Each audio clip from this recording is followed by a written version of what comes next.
ஒரு ஊர்ல ஒரு வியாபாரி இருந்தாரு. அவர்கிட்ட 2 பானைகள் இருந்துச்சு. அந்த பானைகள் மூலமா தான் அவரு தினமும் தன்னோட வீட்டுக்கு தேவையான தண்ணீரை ஆத்துல போய் எடுத்துட்டு வருவாரு. அதுல ஒரு பானை இல்லாம அழகா இருந்துச்சு. ஆனா இன்னொரு பானை சின்ன சின்ன விரிசல்கள் வச்சு கொஞ்சம் கோணல் மாணலா இருந்துச்சு. அப்ப 2 பானையும் ஒண்ணுக்கு ஒண்ணு பேசிட்டு இருந்துச்சாமா. அந்த அழகா இருக்கிற பானை தன்னை பத்தி பெருமையா சொல்லுச்சாமா. நான் பாரு எவ்வளவு அழகா இருக்கிறேன், என் மூலியமா தான் முதலாளிக்கு வீட்டுக்கு தேவையான எல்லா தண்ணியும் கிடைக்குது. ஆனா நீ பாரு, உனக்குள்ள எத்தனை விரிசல், எத்தனை ஓட்டை, எவ்வளவு கோணல் மாணலா இருக்கிற அப்படின்னு அந்த நல்ல பானை அந்த ஓட்டப்பானையை பார்த்து கிண்டல் பண்ணிச்சாமா. அப்ப அந்த ஓட்டப்பானைக்கு ரொம்ப கஷ்டமா போச்சாமா.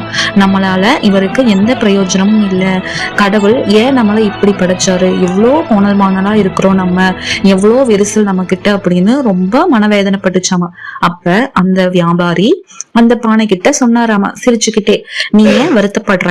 அதுக்கு அந்த பானை சொல்லிச்சாமா, என்னால உங்களுக்கு எந்த பிரயோஜனமும் இல்ல அப்படின்னு ரொம்ப வருத்தப்பட்டுக்கிட்டே சொல்லிச்சாமா. உடனே அந்த முதலாளி, நம்ம திரும்பி போகும்போது நீ அந்த வழியெல்லாம் பார்த்துட்டே வா அப்படின்னு சொன்னாராமா. 2 பானையும் தூக்கிட்டு தன்னோட வீட்டுக்கு திரும்ப போனாராமா. அப்ப அந்த பானை வழியெல்லாம் பார்த்துட்டே வந்துச்சாமா.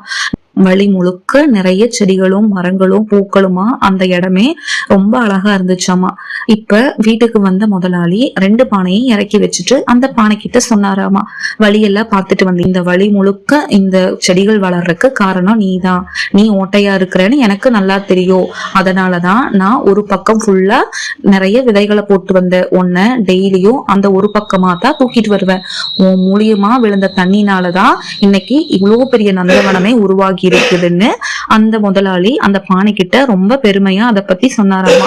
அதை கேட்டக்கப்புறம் தான் அந்த பானைக்கு, நம்ம ஓட்டையா இருந்தோம் அப்படின்னாலும் பரவாயில்ல, நம்மளால இங்க இவ்வளோ செடிகள் வந்து வாழ்ந்துட்டு இருக்குதுன்னு ரொம்ப சந்தோஷப்பட்டுச்சாமா. வாழ்க்கையில எல்லாத்துக்கிட்டையும் குறைகள் இருக்கத்தான் செய்யுது, யார்கிட்ட குறை இல்லை.